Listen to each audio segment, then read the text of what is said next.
galera, beleza? Eu sou o Prof. Aldo e o Prof. Dinho de Biologia do canal Biologia com o Prof. Dinho. E hoje eu convido você a curtir comigo imagens espetaculares. Vem comigo e com certeza você vai se sentir uma pessoa amante da natureza.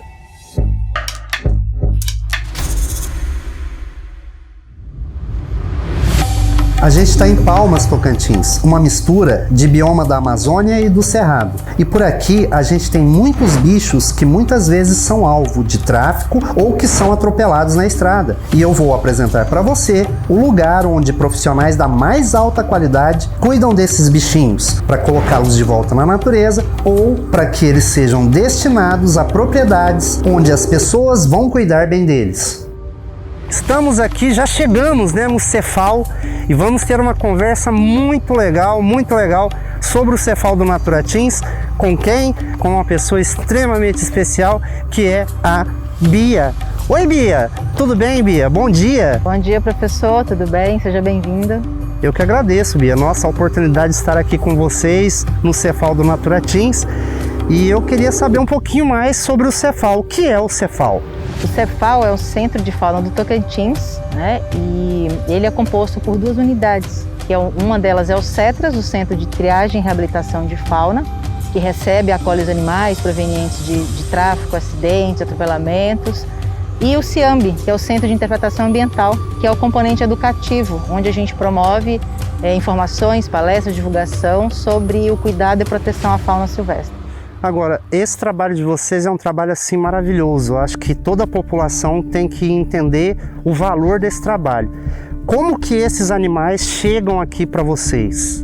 Eles chegam de diversas formas. Então, por exemplo, quando os agentes de fiscalização, o próprio Naturatins, a Polícia Militar Ambiental, a Guarda Metropolitana de Palmas, no caso de Palmas, eles são chamados para um resgate, ou eles encontram algum animal sendo traficado em ônibus, em veículos, e são dessas formas que os animais chegam até o Cefal. Chegam para passar por um tratamento, uma triagem, um tratamento, uma reabilitação e posteriormente retornar para a natureza quando for o caso. Agora, Bia, quantos animais nós temos aqui? A nossa média mensal é de ter em torno de 150 animais. O animal que chegou no Cefal, ele tem um problema.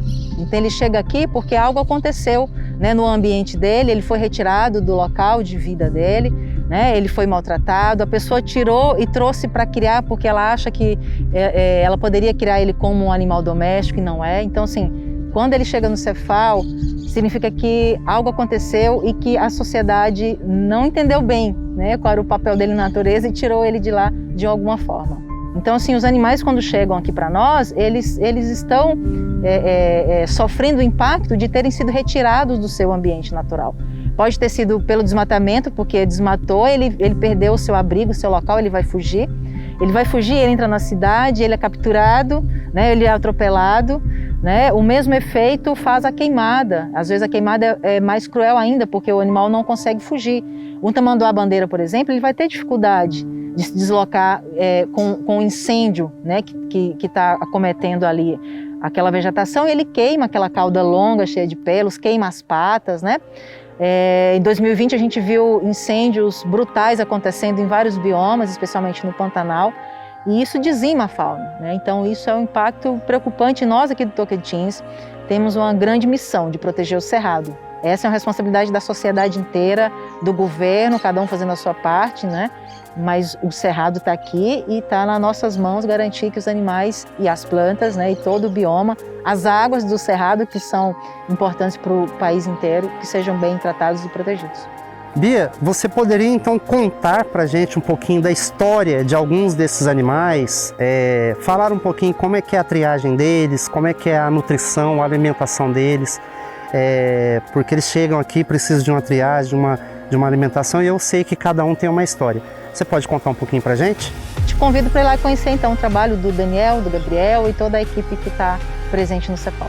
Vamos embora então, galera? Vamos lá conhecer um pouquinho do Cefal, conhecer um pouquinho desses profissionais que trabalham diretamente com esses animais e, é claro, a história desses animais incríveis que foram resgatados e com certeza Papai do Céu vai ajudar junto com esses anjos a recolocá-los no meio ambiente. Beleza? Bora para lá então!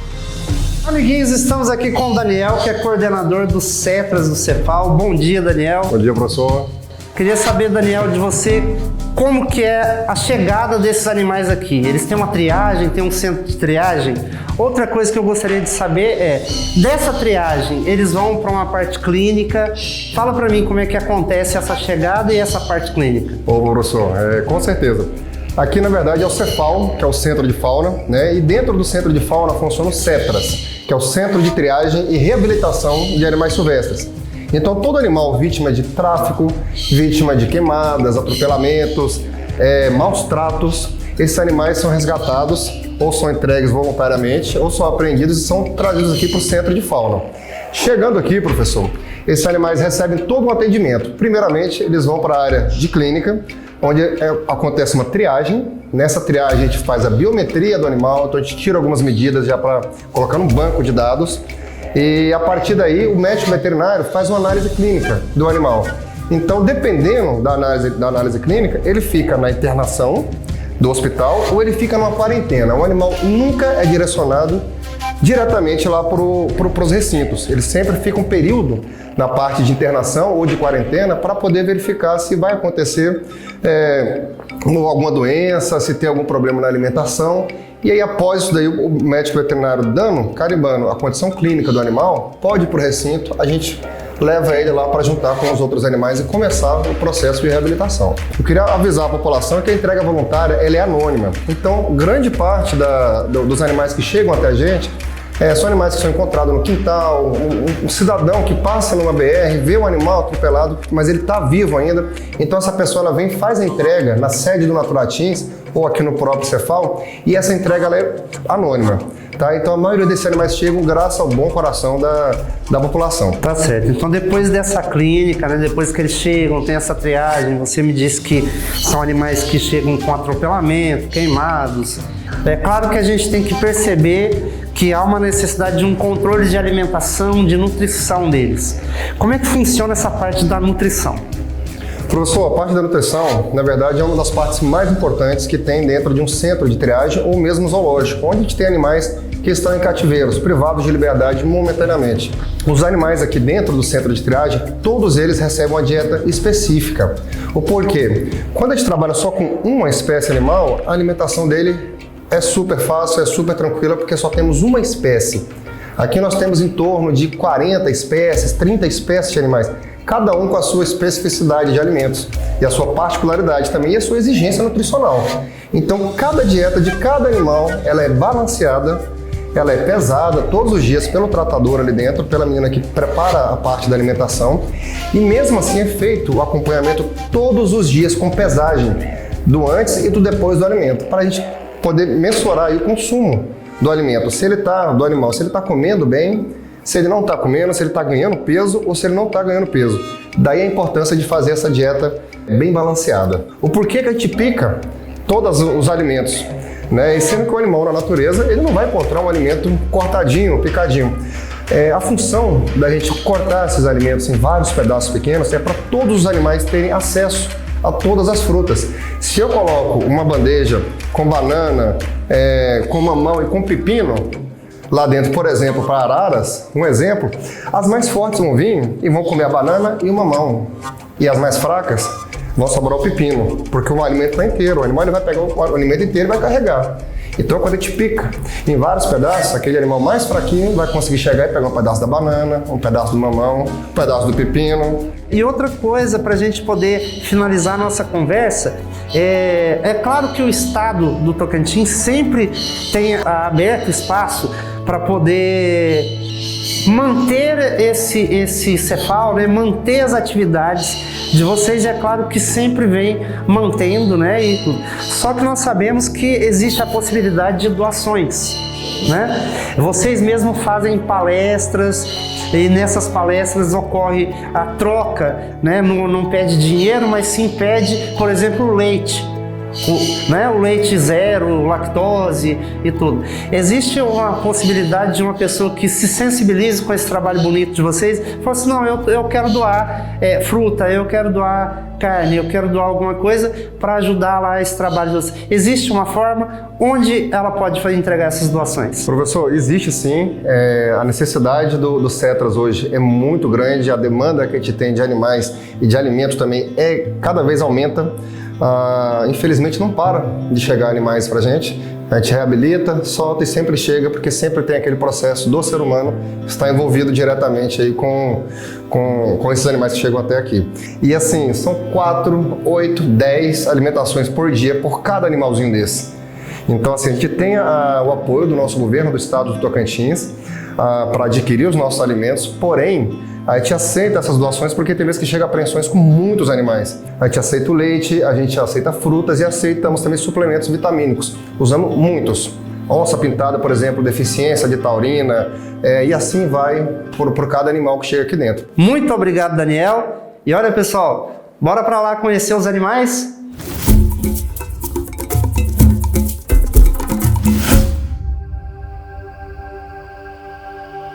Pessoal, estou aqui com o Gabriel, veterinário do Cefal. Ele vai contar pra gente um pouquinho da história dessa onça pintada que está aqui nesse recinto, sobre os cuidados desse órgão tão importante vinculado ao Naturatins, que é o órgão ambiental aqui do Tocantins, do estado do Tocantins. Gabriel, bom dia. Bom dia. Gabriel, é o seguinte, queria perguntar para você, esse felino que está aqui, como é que ele chegou aqui? Qual que é a história dele? Conta pra gente.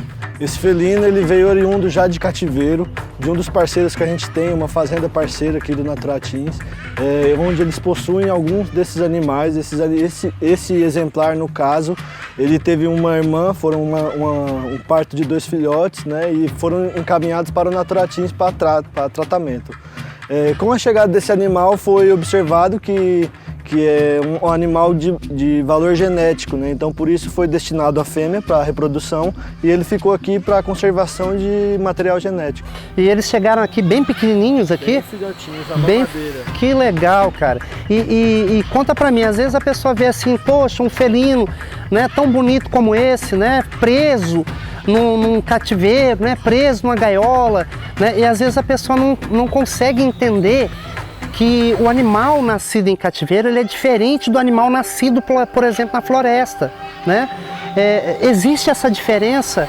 A gente consegue, por exemplo, reinseri-los na selva, na floresta? Bom, esses animais que são destinados a cativeiro, geralmente eles já vêm de alguns cativeiros, então o pai, a mãe já vem sendo humanizado, os avós vêm sendo humanizados, então é um animal que possui, lógico, ele tem todo o instinto dele, toda a característica dele selvagem, mas ele já é mais humanizado.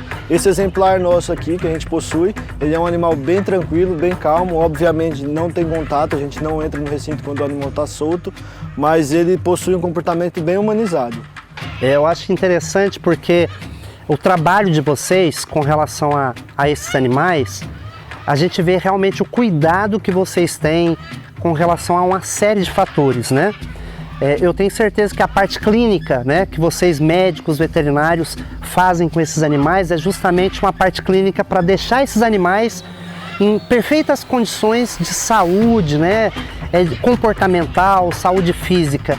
A parte clínica desse animal, o que sempre é realizado com ele? Existe teste laboratorial, alguma coisa assim? Quando ele chegou, primeiramente a gente fez, obviamente, uma vacinação, a gente vacinou ele e vermifugou, um animal que já é vermifugado. Então, tratamento químico a gente evita ao máximo. Por quê? Porque é um animal grande, a gente tem que conter ele, anestésico, não é um animal que a gente consegue conter na mão para fazer esse manejo.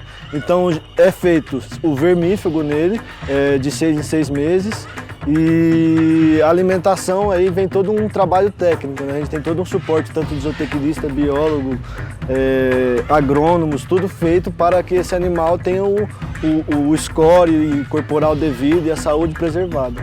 Você vê, né, pessoal? Olha que interessante os cuidados que o Cefal, né, e esses valorosos profissionais têm com relação a esses animais que são animais que para muita gente selvagens, mas animais também que nasceram em cativeiro, tiveram ali uma humanização, igual o Gabriel falou.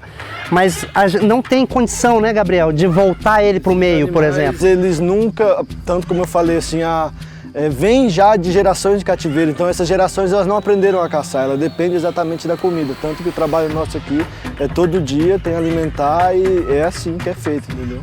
Lembrando que é um dos maiores felinos do mundo, a gente está de frente para um dos maiores felinos do mundo, é o terceiro maior felino do mundo, parente dos leões, muitas vezes confundido, né, como parente dos leopardos, que tem aquelas pintinhas, né? Poxa, mas é mesmo? É o mesmo parentesco que a onça pintada tem com os leões. E é muito gratificante, pessoal, estar gravando aqui no local, onde aqui não é bem um santuário, mas para eles, no sentido de tratamento, de conservação, de trato, né? É um ser vivo que merece respeito, é um animal que merece respeito, é um animal que merece ser bem tratado. Muito obrigado, Gabriel, por essas palavras que você deu aqui pra gente com relação a esse felino. E nós vamos falar ainda um pouco mais de outros animais. Vamos lá? Vamos lá!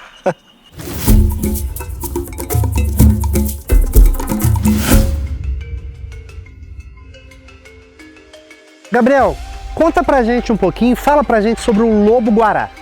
Bom, o lobo-guará é um animal, né, que está na lista de animais em extinção do Brasil. Esse exemplar nosso aqui, ele veio humanizado, ele veio já de cativeiro. Porém, como eu já tinha te falado mais ou menos, cada indivíduo é um indivíduo. Esse indivíduo ele tem um comportamento mais arredio. Ele não é um indivíduo que, por mais que ele seja humanizado, ele sempre não aprendeu a caçar, sempre dependeu do ser humano e tem um comportamento de vida livre. Ele não vai ser destinado ao ambiente de vida livre, porque ele não tem essa capacidade de se manter na vida livre. Ele não consegue, de forma alguma. Esse aí não, ele não aprendeu a caçar, ele seria incapaz de reconhecer a fruta, que esses animais são onívoros, né? E, inclusive, Gabriel, esse animal é um animal assim, muito comum de passar, por exemplo, na rodovia entre, às vezes, duas plantações. Então, por exemplo, aqui tem uma plantação de soja, aqui tem uma plantação de milho e de repente ele está cruzando e uma grande maioria desses animais, às vezes, quando atravessam, assim, eles são atropelados. Isso costuma acontecer e vocês já receberam algum animal assim, algum lobo-guará assim? Sim, a gente já recebeu alguns animais atropelados. Esse animal ele possui esse comportamento porque a parte carnívora deles são pequenos animais, né? Então, nessas plantações de milho ou de cana-de-açúcar, possui esses animais pequenos, esconderijo. E é até esconderijo para o próprio animal. Então, ele fica nesse ambiente, beirando sempre a mata ciliar, mas ele anda bastante nessas plantações e acaba atravessando e sempre tem... Geralmente o comportamento dele é de ficar dentro da mata mesmo. Ele é um animal bem arredio. Ele fica próximo mais à região onde tem um recurso d'água, mais aonde tem... Eles são, assim, é um animal bem do cerrado, né? Então ele anda bastante. Ele gosta de vegetação mais baixa, mas ela tem muitas frutas para ele se alimentar, né? Alimentação, e ele busca também esses ambientes onde ele possa comer pequenos animais. Ah, que legal. Eu percebo até mesmo que a alimentação dele aqui até vem mesclada, né? Vem carne, vem frutas, né? Rapaz, ele tá comendo bem aqui. Tá vendo tanto que ele tá sendo bem tratado, né, Gabriel? Todo mundo bem tratado, por causa que já que a gente não pode dar ao animal a vida livre dele, então a gente tem que, no mínimo, fornecer o necessário para ele ser mantido em cativeiro. Então, galera, ó, não sai daí que tem muito mais ainda pra gente ver durante essas gravações, beleza?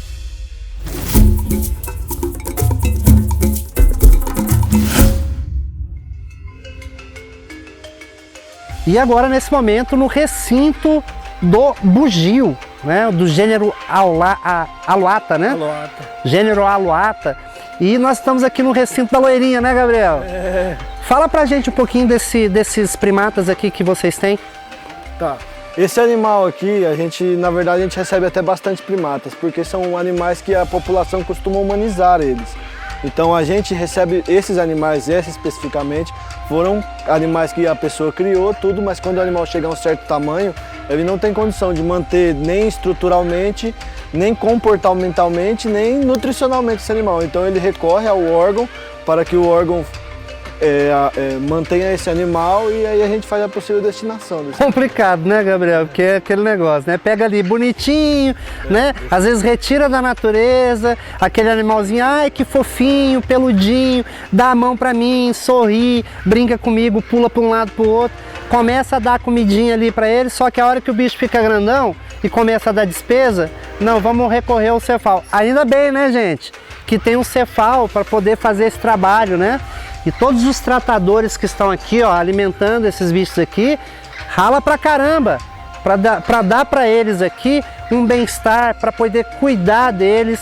E esse animal, Gabriel, a gente sabe que até mesmo há pouco você havia me falado que existe um dimorfismo sexual, né? O macho, no caso a pelagem dele é preta e a fêmea, a pelagem dela é dourada, bege, né? Dourado.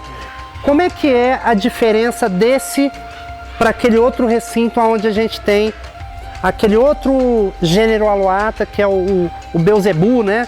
Que fala que ele não tem dimorfismo sexual. Como é que eles são? Eles são tratados diferentes? Existe uma clínica diferente ou tudo igual? Não. Eles, como são animais da mesma família, a gente trata eles, a nutrição, o comportamento é tudo igual.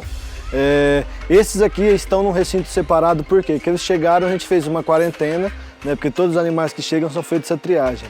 Foi feita uma quarentena, aqueles lá já são animais que já estão há mais tempo, então por isso eles estão mais restritos. Para quê? Para a gente poder observar fezes, comportamento e acompanhar esses animais de uma maneira geral, de mais perto, né? Esses primatas, quando chegam aqui, eles chegam saudáveis ou eles chegam às vezes talvez maltratados ou com alguma espécie de avaria física ou fisiológica? Eles chegam doentes, alguma coisa assim? É assim, a gente recebe de duas maneiras, né? A gente recebe. Chegam sim animais atropelados, quebrados, sim, esses são tratados antes de vir para o recinto. E a gente recebe muito animal humanizado, que é o caso desses aqui. O tratamento é feito a partir dessa diferenciação. Esses animais aqui, no caso, como eles foram entregues já humanizados, eles sofrem, a maioria dos animais silvestres, quando eles são capturados, seja em recinto ou em captura mesmo, para o próprio transporte do Naturatins, eles sofrem uma miopatia de captura, que é como se fosse uma depressão. O sistema imunológico abaixa e eles acabam tendo esse comportamento mais... ele fica em depressão mesmo, fica mais apático, não quer comer, então é feito toda essa quarentena, toda essa ambientação para que esse animal volte a ter o ambiente dele o mais rápido possível, seja ele humanizado ou ele de vida livre. Vocês perceberam, né, pessoal, como é complicado cuidar de um animal e como é complicado. Eu queria, sabe, Gabriel, eu queria entender o que se passa na cabeça das pessoas de pegar, por exemplo, um animalzinho desse que está no ambiente dele, na floresta, né, nesse cerradão, porque ainda bem que a gente aqui no Cerrado do Tocantins, a gente não tem só aquele cerrado savânico, aquele cerrado campestre. A gente tem um cerradão florestal. Os 3 biomas, né? Graças a Deus a gente tem isso, né? Cercado, na verdade o Tocantins ele é cercado de todos os biomas.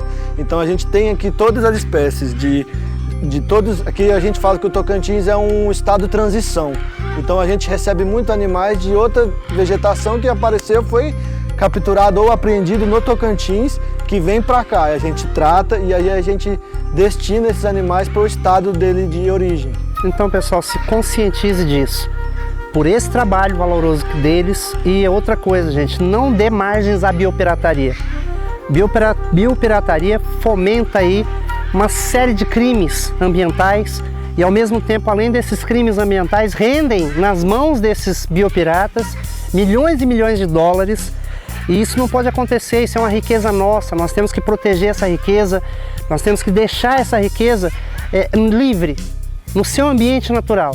Tem um problema também que a gente é muito recorrente, é o quê? A pessoa pega, digamos, psitacídeos, arara, que é a maior demanda nossa hoje em dia, arara, papagaio, periquito, que é o mais fácil acesso.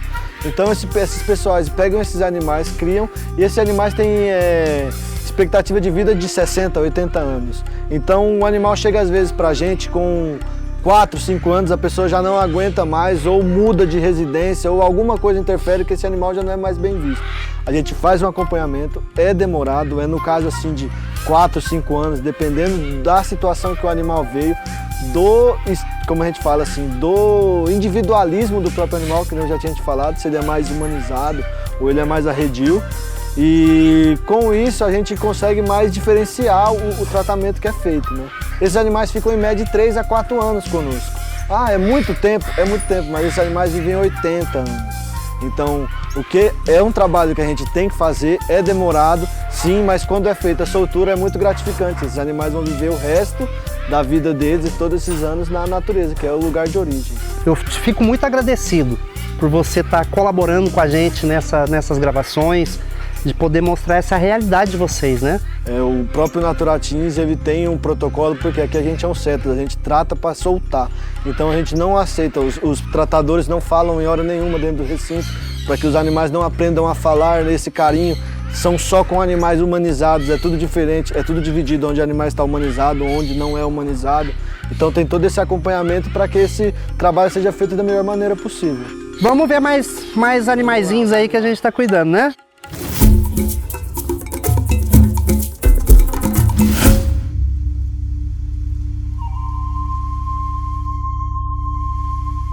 Estamos aqui no recinto das araras canindé, também conhecida como a arara da barriga amarela. A gente sabe que a arara, né, Gabriel, é um símbolo, é uma ave emblemática do Cerrado e da Amazônia. E muitas culturas indígenas, inclusive, têm elas como um símbolo mesmo das suas tribos, né? Conta pra gente um pouquinho a história dessas araras que estão aqui. Bom, as araras, assim como os psitacídeos, é a maior demanda que a gente tem aqui, né? Que são papagaios, periquitos e araras, né? Psitacídeos.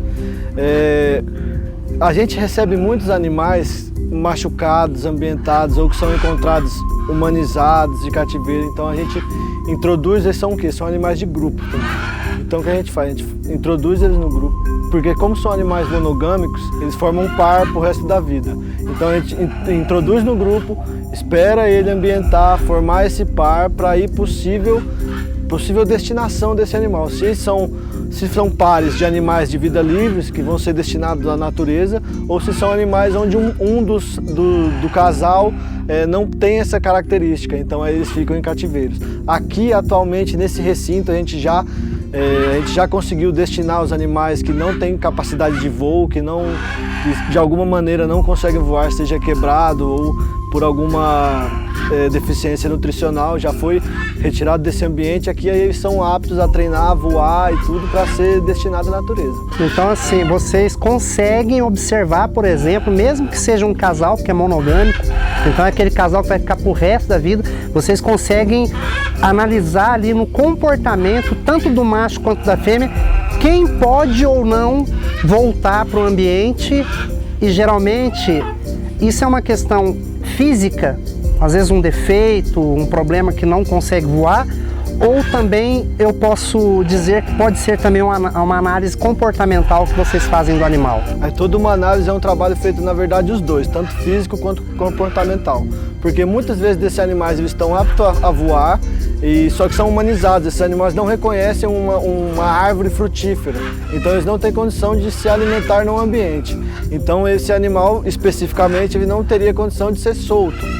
Então esse seria um animal de cativeiro. Quando ele forma o casal, a gente tem um trabalho, mas é um trabalho de identificar quem indivíduo é esse, qual indivíduo é esse. Por isso, depois vamos observar, todos os animais aqui possuem anilhas, cada um com seu número específico, para a gente conseguir fazer esse trabalho de indivíduo por indivíduo, para que a gente, quando fizer uma soltura em grupo, não esteja separando esse casal monogâmico.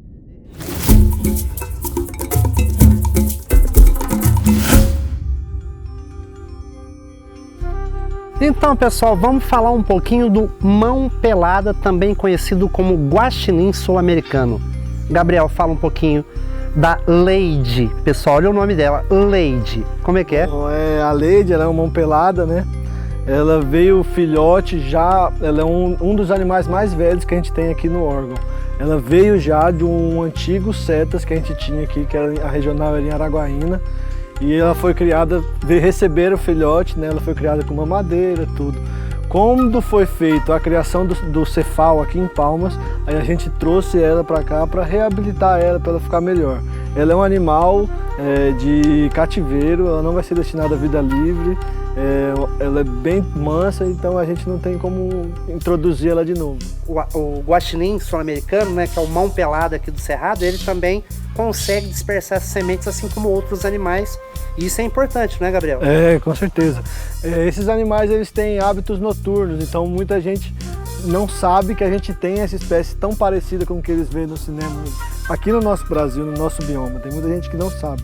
É um animal mais noturno, então ele acaba que durante o dia ele se resguarda e à noite ele anda bastante. É um animal que anda bastante e aí dissipa muito a semente. Então é um animal noturno, né? Geralmente a gente tem muita gente, né? Isso de ser muito mais noturno do que diurno, né? Ele acaba que ele tem essa característica também de mecanismo de defesa. Ele não é tão visto, não é tão predado à noite como ele seria de dia, né? Aqui nós temos um primata que foi vítima de um maltrato. O ex-dono dele cortou a mãozinha dele, cortou a patinha dele. Gabriel, desculpa, eu tenho que falar essas coisas, eu não consigo ver uma situação dessa e não fazer o meu protesto. Esses animais são capturados, são humanizados. Quando eles chegam numa idade de puberdade ou de crescimento avançado, eles não conseguem manter esses animais. Esse animal foi dito pra gente, né, quando recebeu ele, que ele foi cortar a mão dele porque ele roubava. Então esse animal era humanizado, era da pessoa, mas começou a incomodar a pessoa. E aí... Gente, como é que pode, gente? A pessoa ainda pega, tira ele do ambiente dele, leva para casa, domestica ele, e aí o animal, que já é de costume, da natureza dele, pegar as coisas, né? O instinto dele, de fuçar, de ser curioso, a gente sabe disso, gente. Todo mundo sabe que um macaquinho é curioso, que ele pula para um lado, pula para o outro e mexe nas coisas, todo mundo sabe disso. E aí a pessoa se incomoda, ao invés de devolver para um órgão como esse, que cuida e trata, tentando buscar ali um lar específico para ele, ou devolver ele para o meio ambiente, não, faz uma judiação dessa, faz uma coisa dessa com esse animal. Então é inadmissível uma situação dessa, pessoal. Seja um amante da natureza também, faça como o Gabriel, como veterinário, faça como o pessoal daqui do Cefal. Seja também uma pessoa que se solidariza por esses, não vou nem dizer animais, sabe? Eu vou dizer por esses indivíduos, por esses seres vivos, assim como nós, que somos do reino animal. Solidarize também. Obrigado mais uma vez, Gabriel. E tamo junto, pessoal. Sabe por quê? Biologia com o Prof. Dinho. Aqui a biologia não tem limites.